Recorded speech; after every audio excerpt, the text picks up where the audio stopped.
Bismillahirrahmanirrahim. Assalamualaikum warahmatullahi wabarakatuh. Sobat-sobat ngabarin kabar terkabar, semoga selalu dalam keadaan sehat walafiat, serta diberikan rezeki yang halal, berkah, lancar, dan juga banyak. Yang melakukan endorse adalah Pak Prabowo kepada Ahmad Lutfi dan juga Taj Yassin. Tapi kenapa Pak Jokowi yang disalahin ya? Ya, hal itu disampaikan infonya, kabarnya dari berita bahwasanya Pak Hasto mengatakan apa yang dilakukan Prabowo mengendorse Lutfi dan Tacasin karena disuruh Pak Jokowi. Lah, ini aneh nih, aneh. Ngawur. Ini Pak Hasto harusnya lebih bijak ya menilai sesuatu ya. Jangan karena kecewa, marah atau apapun itu. Jadi penilaiannya itu ngawur. Sama aja kalau begitu Pak Hasto itu ngeremehin Pak Prabowo ya. Kita tahu sendiri kan Pak Prabowo itu karakternya kuat. Nggak mungkin disuruh-suruh. Apalagi beliau sekarang udah jadi presiden. Nggak mungkin lah disuruh Pak Jokowi hanya untuk mengendorse bikin video Ahmad Lutfi dan Tas Yassin.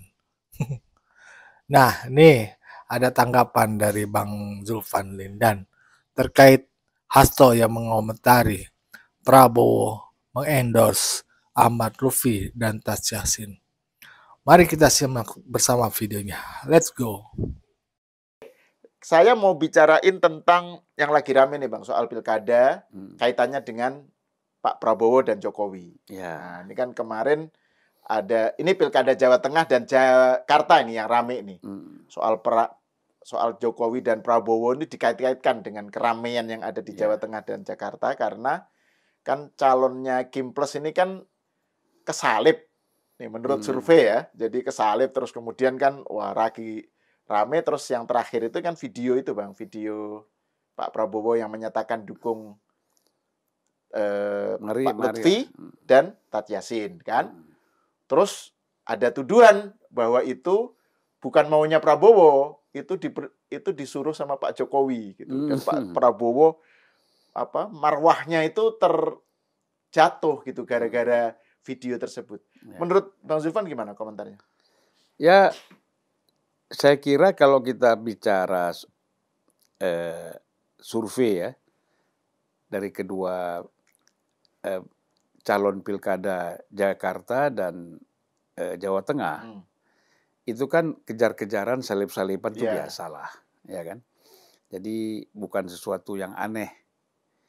Nanti mungkin menjelang satu hari menjelang pilkada bisa juga yang di bawah naik ke atas. Betul, kan? betul. Jadi kan begini, ada isu-isu sensitif yang bersifat negatif yang mempengaruhi para calon ini menjadi apakah dia, kalau positif dia naik, kalau negatif kan dia turun. Nah, ya misalnya kita ambil contoh, bisa saja ucapannya Cawagup DKI Pak Suswono yang mengatakan janda-janda kaya mengawini pengangguran. Nah, itu pengaruhnya mungkin kan? Itu juga mempengaruhi turunnya dukungan itu, elektabilitas. Nah, tetapi ada juga foto-foto yang beredar.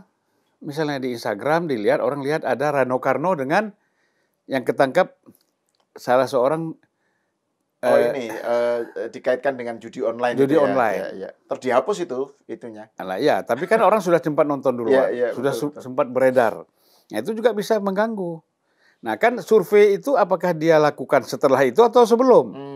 Kalau sebelum boleh aja, dia mungkin lebih tinggi. Tapi setelah ada isu-isu ini, bisa saja dia juga turun gitu loh. Kan kita lihatlah, Ganjar dulu, sebelum ada isu penolakan terhadap U20, tinggi. Begitu ada statement mengenai U20, turun kan. Nah, jadi kita lihat, kalau sekarang menurut saya memang belum boleh Belum bisa kita mengukur seseorang calon itu menang berdasarkan survei yang ada sekarang, karena harus dilihat nanti kondisinya seperti apa, variabel-variabelnya kan seperti apa. Nah, tentu kita belum tahu apakah para lembaga survei ini sudah melakukan itu enggak. Setelah statement-statement dan data-data, fakta-fakta yang terungkap, yang melekat pada calon-calon cagup dan cawagup ini kan, gitu Mas. Itu. Nah, kemudian tadi kan Mas tanya mengenai Pak Prabowo. Pak Prabowo misalnya membuat suatu ajakan dalam video, ayolah mari kita berikan suara kepada Pak Lutfi dan Taj Yassin misalnya. Nah ini itu hal biasa, nggak ada yang aneh. Seorang presiden melakukan itu biasa. Dan Gerindra mengatakan menyebut bahwa itu kapasitas Pak Prabowo sebagai ketum Gerindra. Gitu. Iya kan? Ya. Obama pun bukan begitu. Saat dia mendukung Biden, nah, dia kan juga mengajak supaya mendukung Joe Biden walaupun sudah tidak presiden lagi ya. Nah jadi maksud saya bahwa Pak Prabowo sebagai presiden sekaligus sebagai ketua umum Gerindra itu sangat wajar. Even tidak dikaitkan dengan ketua umum, dia seorang presiden juga wajar. Hampir semua kan begitu. SBY misalnya, terus Megawati, Jokowi, pastilah mendukung siapa calon yang mereka rasa memang ini sesuai, atau memang loyal, atau memang ini kebutuhan pemerintahan misalnya. Apalagi situasi seperti sekarang. Jadi kalau ada yang mengatakan bahwa Pak Prabowo misalnya melakukan ini atas permintaan Jokowi atau perintah Jokowi, ini ngawur menurut saya. Ini, politisi. Itu sekjen PDIP yang menyatakan itu. Ya makanya, sekelas sekjen PDIP atau tokoh-tokoh politik ya mengeluarkan statement seperti itu, dia maksudnya ingin mengangkat, ingin merendahkan Pak Jokowi, sekaligus merendahkan Prabowo. Iya kan? Kan masa presiden persoalan begini aja harus diperintah. Seolah-olah presiden ini, Prabowo ini nggak punya sama sekali feeling politik. Nggak punya sikap politik. Jadi dia hal-hal yang remeh-temeh seperti ini pun hanya ngomong mari dukung ini harus diminta sama Pak Jokowi. Ini, karena apa? Hasto dan lain-lain ini memang sudah terbiasa diperintah. Karena mereka ini, betul, karena mereka ini kan petugas partai.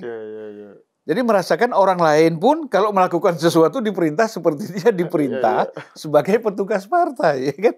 Ngukur orang lain dengan dirinya sendiri. Dengan dirinya sendiri, gitu Mas.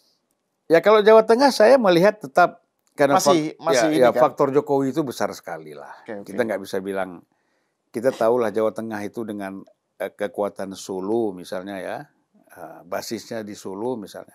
Kan kita udah lihat kemarin bahwa dalam pemilihan DPR biasanya kan Puan itu dapat berapa ratus ribu tuh, tertinggi di seluruh Indonesia kan. Sehingga di Solo itu di dapil itu bisa kalau nggak salah 4 orang mewakili dapil Solo itu. Kemarin kan kalau nggak salah hanya 2 karena drop. Nah, itu kan faktor Jokowi sebenarnya. Dan ini kan simbol Surakarta ini. Ya. Jadi kalau menurut saya Jawa Tengah tetap Lutfi ini unggul lah. Ya faktor Jokowi. Dan apalagi ada videonya Pak Prabowo itu. Apalagi. Ya kan? Dan itu kan elemen-elemen kekuatan politik juga semua turun. Kalau ada yang teriak-teriak nggak setuju Pak Jokowi itu kan berapa orang aja. Ya namanya orang mau berteriak kan pasti lebih terdengar kan. Ini kan ibarat di tengah hutan, Mas. Suara serigala itu kan berisik. Wagu. Tapi macan kan diam aja, nggak ada suaranya. Cuman yang dekat sama dia dimakan semua. Jadi gitulah kira-kira. Nah, jadi menurut saya kalau kita bicara Jawa Tengah, karena ada faktor Pak Jokowi di situ, faktor permintaan Pak Prabowo, faktor kiai-kiai yang masih kuat simpatiknya kepada almarhum Mbah Maimun melalui Taj Yassin Taj Yassin anaknya di situ. Nah, mereka akan bangun kekuatan itu. Kalau survei sih boleh aja. Karena kan survei kadang-kadang nggak sampai ke masyarakat yang paling bawah kan. Iya. Kita mana nyangka Mas, tiba-tiba Anies di Jakarta lebih unggul dari Ganjar. Iya. Di Jakarta apa? Di Pilpres kemarin. Oh iya betul. Tiba-tiba Anies lebih unggul dari Ganjar kan. Nah ini kan menunjukkan bahwa survei bukan tidak penting, sangat penting untuk mengukur kan. Supaya kalau enggak kita kan nggak ada alat ukurnya tuh apa. Betul, nggak punya pegangan. Nggak ada punya pegangan. Nah, ya. Tetapi kan orang begitu lihat surveinya turun kan dia bisa ngegas lagi, tambah keras lagi kerjanya kan. Betul. Sehingga bisa naik. Nah survei kan ada batas waktu. Apakah seminggu menjelang pemilihan itu bisa dilakukan survei lagi? Kan nggak ada waktu lagi. Ya kan, waktu sudah mungkin 2 minggu atau seminggu sebelum pemilihan masih ada. Tapi seminggu ini kan apa yang dikerjakan orang nggak bisa disurvei lagi. Iya, betul. Variabelnya udah lain. Padahal seminggu terakhir itu menentukan. Menentukan. Gitu ya. Disitulah habis-habisan semua kan. Serangan subuh, serangan fajar, serangan maghrib, isya, semua masuk di situ. Dan juga kan ada misalnya dikaitkan dengan Pilpres ya. Waktu itu kan beberapa hari menjelang hari H kan ada serangan film Dirty Vote itu loh Bang. Iya. Itu justru kan ada yang bilang ini analisis karena ini kan bacaan ya, yang bilang justru itu membalik menjadi blunder. Iya betul. Karena kemudian justru banyak yang jadi suara Pak Prabowo naik itu sebagian karena orang jengah gitu loh, menolak narasi dirty vote justru gitu. Ya karena begini, ada kesalahan dalam film itu. Harusnya kan dia cari orang baru. Dengan isunya bisa aja sama, tapi orangnya baru. Betul. Jangan aktor-aktor yang ada dalam film dengan aktor yang di luar film tuh sama. Wah, ini dia juga, ini jadi orang malas. Gitu. Ya itu kan artinya hari-hari terakhir itu bisa sangat berpengaruh gitu loh. Betul. Jadi malah justru berlawanan. Ini di pilkada juga bisa terjadi bisa jadi, ya. Dan pilkada apalagi pilkada Jawa Tengah dan Jawa Barat, Jakarta ya. Jakarta kan nanti 2 putaran gitu loh. Jadi ini kan harus 50% per satu gitu loh Bang. Kalau enggak kan berarti 2 putaran. 2 putaran gitu. Ya, begitulah tadi kata Bang Zulfan ya. Bahwasannya Jawa Tengah itu masih pengaruh Pak Jokowi itu masih kuat lah di Jawa Tengah. Walaupun survei saat ini tuh katanya sih, yang benar yang mana nggak tahu dah. Andika di atas dari Ahmad Rufi. Ya mudah-mudahan lah. Siapapun yang jadi berikan yang terbaik untuk masyarakat Jawa Tengah. Ya bagaimana nih menurut pendapat pandangan kalian sobat-sobat? Silakan berikan komentar ya di kolom komentar. Wassalamualaikum warahmatullahi wabarakatuh.